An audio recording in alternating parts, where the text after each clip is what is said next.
Hi everyone, I just wanted to show everybody this dresser that we got. Did pay a little bit more for it than what I usually do. Got it at a resale shop, paid $35 for it. It is, I say 50% real wood, so you can kind of see the real wood there. But, you know, the back is not real wood. The inside is real wood. So, just the back really. I am worried about, like, underneath here, sanding it down and getting into some fake stuff that they usually use the fake stuff for, like, the top part. So I think we're just going to spray paint it for a top coat. And then go ahead and put a white coat on top of it. It's a ladybug bedroom. So here are the drawers. I did already take the knobs off. So as we can see, the drawers on the inside are fake wood. A lot of people think that's real wood, but it really is that OSB junk, and it's got like a sticker that they run over it that makes it look like real wood. So I'm kind of worried about the front being like that, and if I sand it down, I'm going to sand into fake wood, and it's just going to start spreading everywhere. So we're just going to do our top coat in spray paint. And usually I love to sand, so usually I don't do this. We're just going to see how it turns out. Worst case scenario, I can sand all that off. So we've already got our knobs spread out over here, and we are going to spray paint them red. So everybody tells me all the time, you're so crafty, or how do you do this? You have a yard, you can do it. I tell everybody that. So this is just basic trash can, 1 can of spray paint. Should do all those knobs. Actually should do multiple coats. So I have noticed with these kind of knobs, I've done these kind of knobs before in spray paint, and they've done it pretty good. I have noticed that you will get, when you spray paint the top, you have to actually put this up on a hanger, which I just hang in my yard. That way I can spray paint the bottom too, because when you spray paint it, you'll have this little spot right here where the spray paint won't go. So we're going to go ahead and spray paint those. It's going to look great, and I can go ahead and start while I've got y'all on the video. If I can get this. Go ahead and lay that down real quick. I should have already had this opened. Okay. Sorry about that. Okay, so let's focus back in again.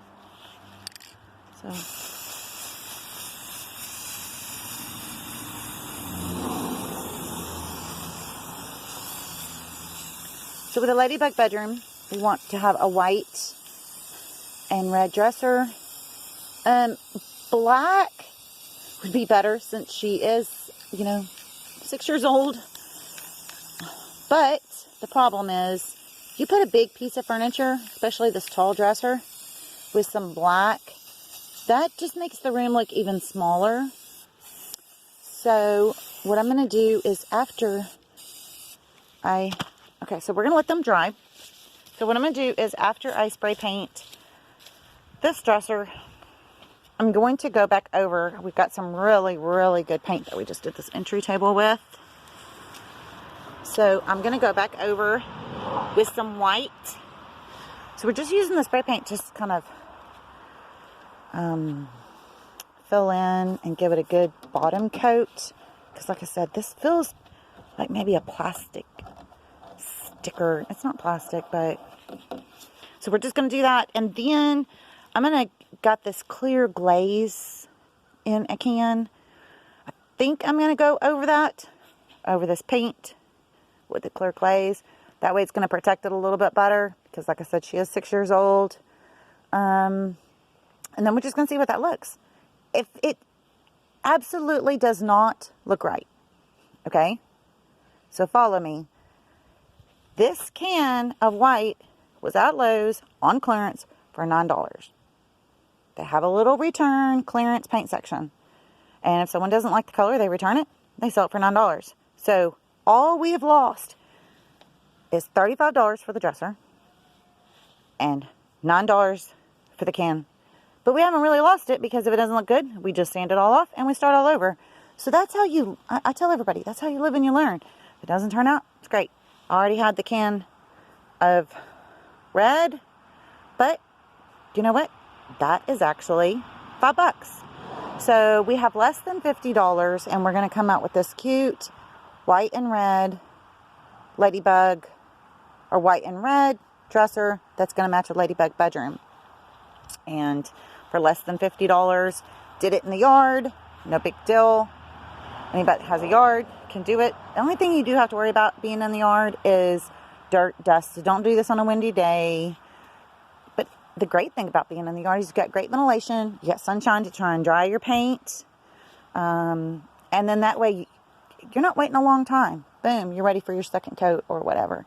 So we are going to go ahead and spray paint that. My grandson kind of helped me start, trust me. But we wanted to go ahead and get a few little spray paint, because see, I'm using my fingernail and I am not scratching that off.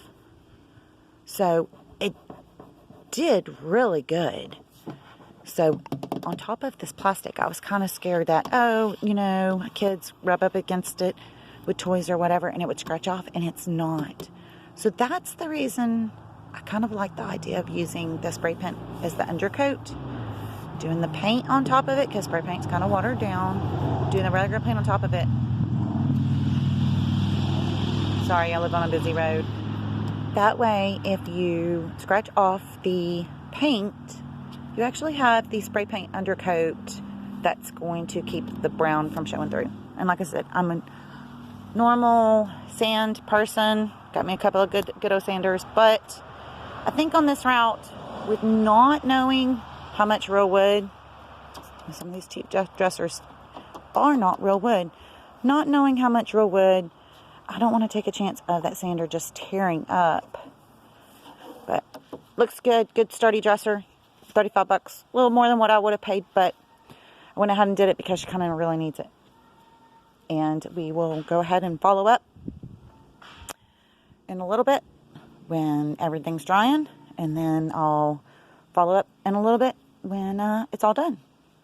Okay.